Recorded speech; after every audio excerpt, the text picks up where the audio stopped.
Cette expo est un peu particulière dans la mesure où en fait la plupart des photos ont été prises avec un appareil, un téléphone. C'est-à-dire qu'il n'y a absolument pas de recherche de pixelisation comme on entend maintenant.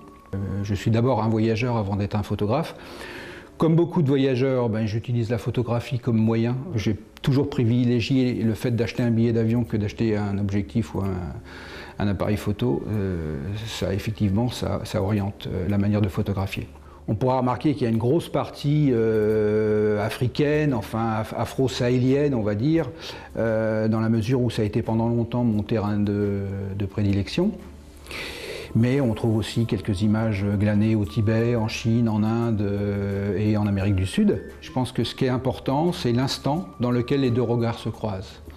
Et pour ça, je me suis toujours interdit de photographier avec un téléobjectif ou un zoom. Moi, quand je photographie quelqu'un, c'est à bout portant. C'est-à-dire, je suis au grand maximum à 1 mètre de mon sujet, je le regarde droit dans les yeux et à ce moment-là, il se passe quelque chose entre nous.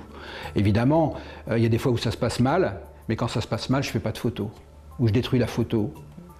Donc il n'y a aucune de ces photos exposées dans lesquelles le rapport avec le sujet, enfin mon modèle s'est mal passé, au contraire. Et à partir du moment où ça se passe bien, justement, ça donne une vraie dimension. C'est-à-dire ça donne la dimension du hors-champ. C'est-à-dire qu'on photographie le regard, mais qu'est-ce qu'il y a derrière?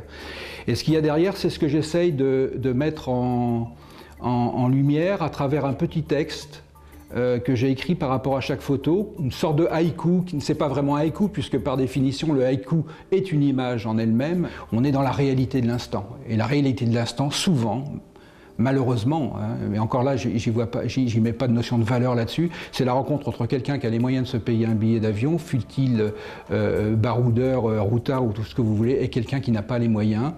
Donc restons-en au croisement des regards. C'est un peu ce qui est dit dans cette exposition-là.